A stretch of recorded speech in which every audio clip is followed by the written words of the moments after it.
Yeehaw.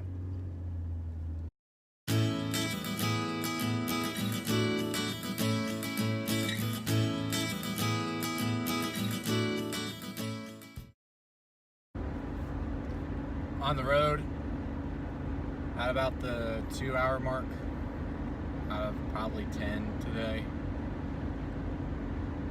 Driving the trailer has been a lot easier than I thought it would be, but I also haven't had to park anywhere yet, so there's that. I think that Kim is behind me. It's kind of like a tortoise and the hare situation, where Kim drives fast and I have to drive slow because it's trailer. But she's stopped twice and I haven't stopped yet, so joke's on her.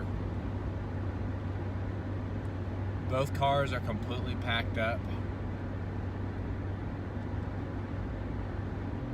And there's a little bit of snow in the air. But hopefully that'll clear up as the day goes on. So I just got back on after getting gas. We're in Virginia now. And trying to figure out a place to get lunch. Snow is slowing down a little bit, so that's good. It's cold out today. It's real cold. I've never had somebody at a gas station on an interstate ask me where I'm going. Isn't that a weird thing? Like, isn't that something that you might ask somebody if you're trying to make conversation? Just like while they're buying some gum and some Mountain Dew. Like, hey, where are you going? Because you know they're going somewhere. You're a gas station off the interstate. But I've never had that happen before. I was like, dude, I'm moving. Long day's driving ahead of me. That's how it goes, I guess. You taking a video? What did we just do? We ate some Wendy's, my dude. What are we about to do? We're gonna crank it out. We're gonna drive for 5 more hours. We're gonna crank it out. To the homeland. Well. Oh, it's snowing. It hurts my face. All right. All right, let's crank it out. See ya. All right, so we are in Roanoke, Virginia. We're about 5 hours from Virginia Beach, where we'll be staying with my sister Christian until we get our own apartment. So we have been on the road for about 3.5 hours. We just stopped for lunch, and we're hoping to just drive the rest of the way without many stops. Hopefully we'll get there around 7 o'clock tonight and be able to have dinner with my sister, which would be awesome. But I want to tell y'all a little bit about what the move was like yesterday, like the actual packing up.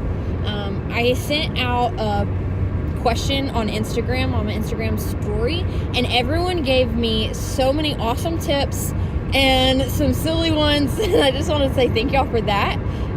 But Brandon Lawrence is the absolute man and played Tetris with our U-Haul for 4 hours and got everything to fit perfectly. It was awesome. Hindsight, we probably could have gotten a bigger U-Haul and it might have been a little easier, but Brandon did a great job. And I kind of want to talk about that for a second. After graduating college, it's difficult to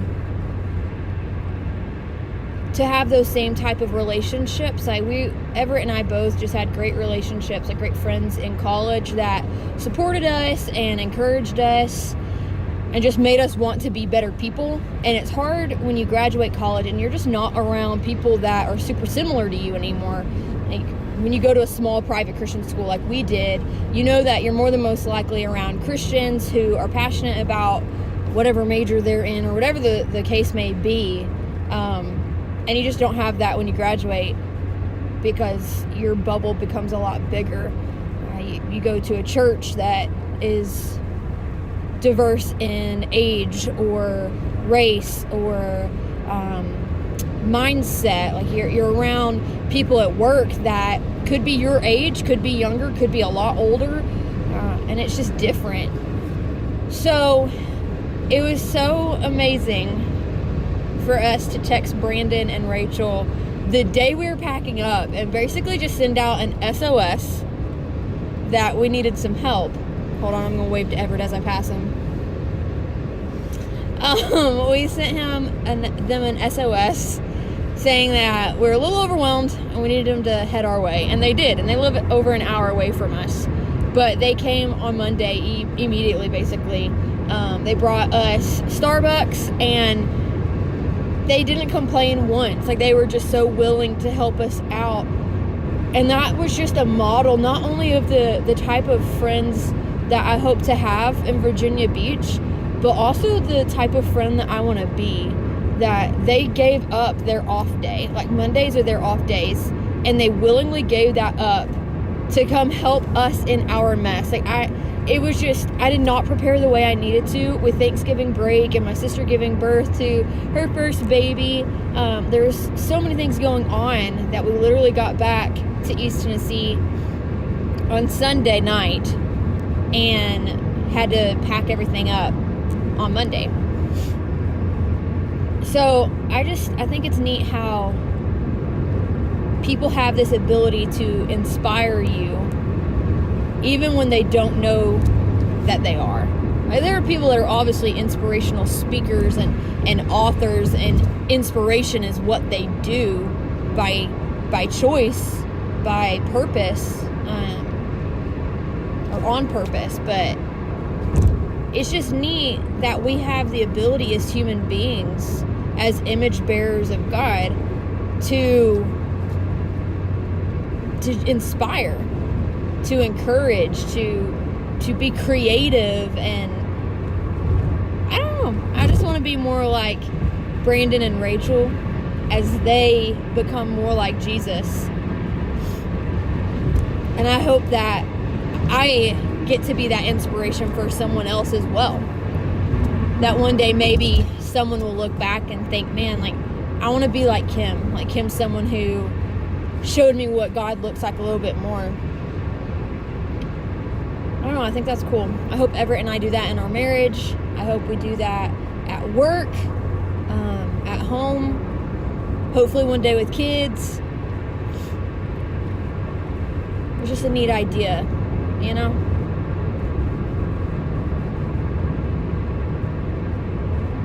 There have just been times in my life where I've made decisions or have just been in a time period where I felt like I wasn't where I needed to be. And I remember distinctly thinking in those times that I hope no one else ever made those decisions that I did. That I hope no one was paying attention to the mistakes I was making. And I don't want to live like that. I want to live in such a way to inspire someone, to encourage someone. And I know that if I am just living by my instincts, my gut reactions, my nature, that I will not be a good inspiration, that I won't be a good encouragement. It's going to take me truly surrendering to who God wants me to be. It's going to take me wanting to be like God. That's what I want. I want people to be able to experience Him through me, with me, knowing that it's not because of me, it's because of Jesus, that He has made all these connections, that He's working in and through all of us.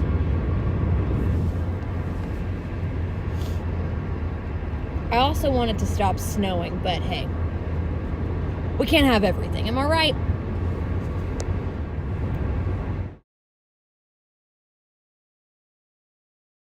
Hey guys, thanks for watching that video. We know it's been a very long time since we uploaded a video, but we've just been going through a lot of life change, a lot of transition with the move and everything, as you can probably imagine. All good things. All good things. Yeah. But so that's kind of slowed us down a little bit, but we're getting ready to catch you up on some new episodes coming out pretty soon. So the next one will be our Christmas in New York road trip there and everything that happened there. Lots of snow. And so the next one after that. Our next video is an apartment tour. Y'all told me on Instagram through that poll that I sent out that an apartment tour is something you wanted to see. And not only will it be that, but it leads into a conversation about a struggle Everett and I have been having individually, yet it was the same exact struggle. Yeah. So it's really cool that we're different and how that works together, and we want to share that with you in case you have gone through something similar. You'll be able to relate with us and hopefully be encouraged. Maybe you could even share some advice or tell us your story about what it was like for you to process through this. So keep a lookout for our 2 videos coming up, hopefully in the next 2 weeks. Maybe we'll post like 1 a week. We'll see if we get a schedule going here, but we want to be more consistent this year. That's one of my goals for the year. We may even be sharing those goals with you. We have lots of ideas, so stay tuned. We're really excited that y'all are part of this journey with us. Bye. Bye.